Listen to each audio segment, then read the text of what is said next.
Assalamualaikum warahmatullahi wabarakatuh. Alhamdulillahi rabbil alamin. Allazi khalaqal mauta wal hayata liyabluwakum ayyukum ahsanu amala wa huwal azizul ghafur. Ashhadu an la ilaha illallah wahdahu la syarikalah wa ashhadu anna Muhammadan abduhu wa rasuluh la nabiyya ba'dah. Alhamdulillah, segala puji hanya milik Allah Subhanahu wa ta'ala.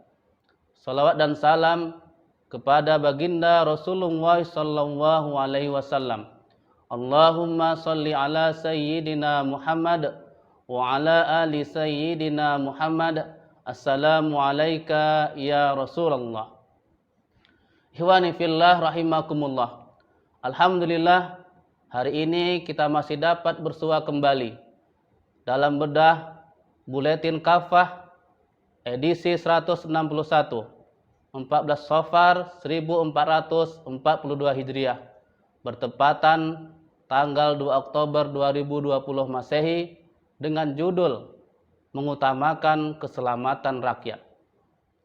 Ikhwani fillah rahimakumullah. Islam sangat menghargai nyawa manusia. Karena itu, Islam sangat memperhatikan penjagaan terhadap nyawa manusia. Allah Subhanahu wa ta'ala berfirman dalam Quran surah Al-Maidah ayat 32. A'udzu billahi minasy syaithanir rajim. Man qatala nafsan bighairi nafsin aw fasadin fil ardh faka'annama qatalan nasa jami'a. Wa man ahyaha faka'annama ahyan nasa jami'a. Siapa saja yang membunuh seorang manusia, bukan karena orang itu membunuh orang lain, atau bukan karena membuat kerusakan di muka bumi, seakan-akan dia telah membunuh manusia seluruhnya. Siapa saja yang memelihara kehidupan seorang manusia, seolah-olah dia telah memelihara kehidupan manusia semuanya. Rasulullah sallallahu alaihi wasallam bersabda, La zawalud dunya ahwanu indallahi min qatli rajulin muslim. Sungguh dunia ini hancur lebih ringan di sisi Allah Subhanahu wa taala daripada seorang muslim yang terbunuh. Hadis riwayat An-Nasa'i, At-Tirmizi dan Al-Baihaqi. Ikhwani fillah rahimakumullah.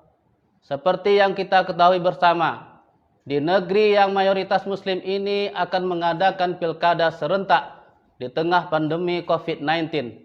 Ini jelas merupakan ancaman serius terhadap nyawa dan keselamatan masyarakat. Apalagi jika masyarakat dibiarkan terus terlibat dalam banyak keramaian. Penularan virus COVID-19 akan makin tak terkendali. Karena itu, pilkada di tengah pandemi jelas bakal makin mengancam kesehatan, keselamatan, kelangsungan kehidupan masyarakat.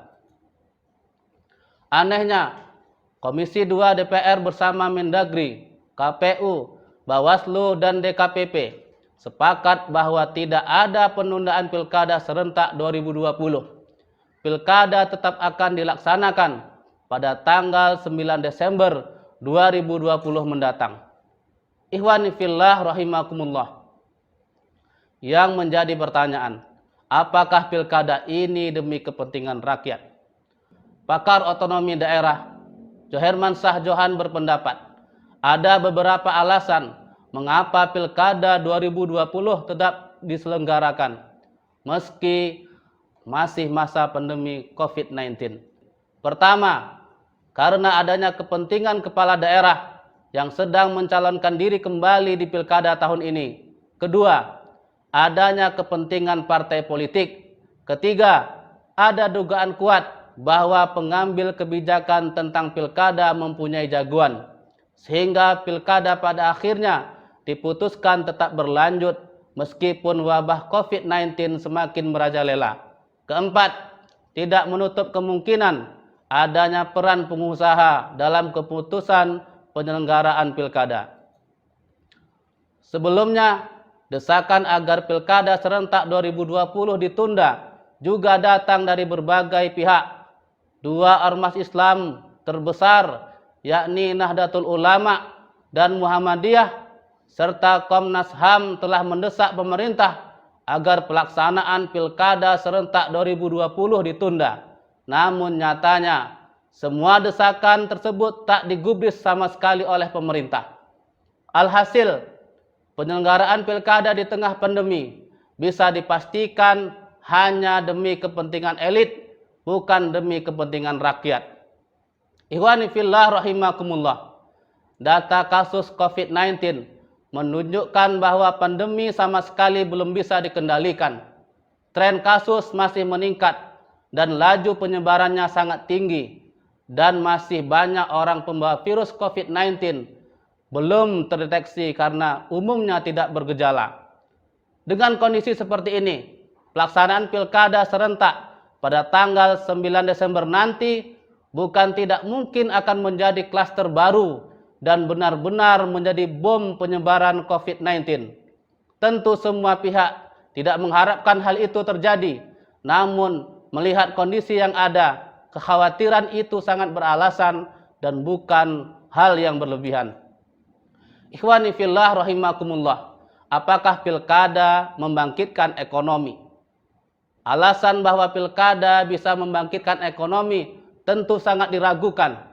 Kebijakan yang selama ini lebih mengedepankan kepentingan ekonomi nyatanya memble. Saat ini negeri ini sedang memasuki resesi.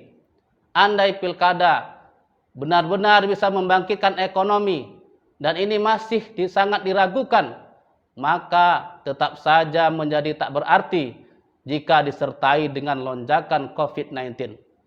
Pasalnya, lonjakan kasus pasti lebih menyulitkan secara ekonomi. Biaya penanganan pandemi pun bakal makin membengkak. Pandemi juga bisa berkepanjangan. Kalaupun ekonomi sedikit bergerak, jika rakyat banyak yang sakit bahkan mati, jadi tak berarti. Ikhwani fillah rahimakumullah. Jelas, pilkada serentak yang tetap dilaksanakan mengisyaratkan bahwa kepentingan keselamatan dan kesehatan masyarakat tidak menjadi prioritas pemerintah. Yang lebih dikedepankan adalah kepentingan politik, kelompok, kekuasaan, dan ekonomi. Ini adalah kebijakan khas kapitalis. Sebaliknya, panduan Islam tidak diperhatikan sama sekali. Padahal jelas, solusinya hanyalah dengan kembali pada petunjuk Allah Subhanahu wa Ta'ala, yakni dengan menerapkan syariah Islam secara kafah. Insya Allah semua masalah di negeri ini akan mudah teratasi. Demikianlah Udah Buletin Kafah edisi 161, 14 Safar 1442 Hijriah, bertepatan 2 Oktober 2020 Masehi, dengan judul mengutamakan keselamatan rakyat.